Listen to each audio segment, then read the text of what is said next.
జగనన్న ఆదేశాల మేరకు ఆయన ఆశీస్సులతో మార్కాపురం నియోజకవర్గానికి రావడం జరిగింది.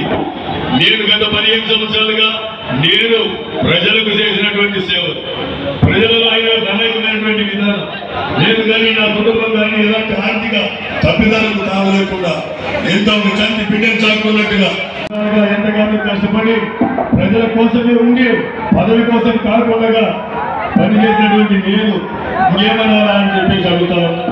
15 సంవత్సరాల నిబద్ధతతో పనిచేసిన, ప్రజాస్వామ్యయుతంగా పనిచేసిన అటువంటి నేను ఇంకా ఎంత బాధపడాల్సి వస్తుందని కూడా ప్రజలు ఆలోచన చేయాలి. నారాయణ రెడ్డి గారు మిమ్మల్ని సూటిగా ఒకటే మాట్లాడుతా ఉన్నా. గత ఒకసారి ఎమ్మెల్యే చేసినారు, ఒక 5 సంవత్సరాలు ఇన్ఛార్జిగా కార్యక్రమం నిర్వహించినారు. ఈ రోజు గెలిపేకపోతే ఓడిపోతారంటున్నారే, నీకు కుటుంబం ఎక్కువ, ఈ పదవి ఎక్కువ, కుటుంబం ఎక్కువ పదవి ఎక్కువ, నీ ప్రాణం ఎక్కువ పదవి ఎక్కువ. నీ ప్రాణం కన్నా నీ కుటుంబం కన్నా పదవి గొప్పది కాదు.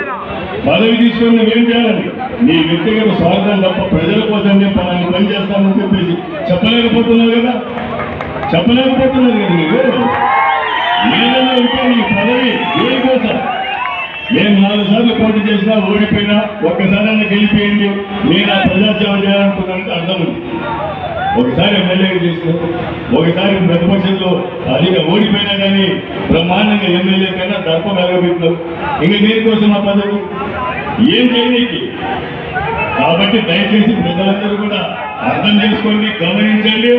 ఈ పునాదులు రెచ్చగొట్టినంత మాత్రాన ప్రజలు ఎవరు కూడా ఆ విధంగా లేరు.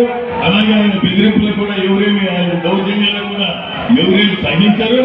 అలాగే చనిపోతానంటే ఎవరు కూడా సానుభూతి చూపాల్సిన అవసరం కూడా లేదు. ఇది ప్రజాస్వామ్యం.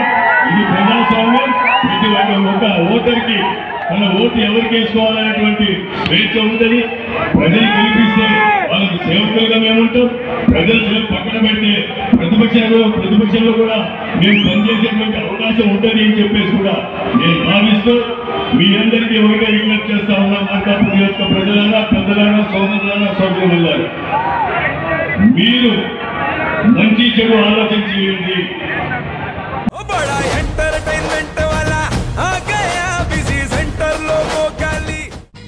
సక్కు సక్కేంద్ర సక్కు సక్కు బాయ్ బాయ్ బాయ్ బాయేంద్ర భార్గవ్ బాయ్ బాయ్. గిరాకి వచ్చే టైం ఏంది? కస్టమర్లు వస్తున్నాడు, రేడికల్ పీగురి. కస్టమర్లు వస్తున్నారు కదా, మాత్రం పొగరు ఉంటది. మరి తగ్గించేద్దాం పొగర్ని. డబ్బులు కట్టేస్తామేంటి కొంప తీసి? లేదు, కస్టమర్లు ఆపేద్దాం. పదా మరి మన బిజినెస్ స్టార్ట్ చేద్దాం.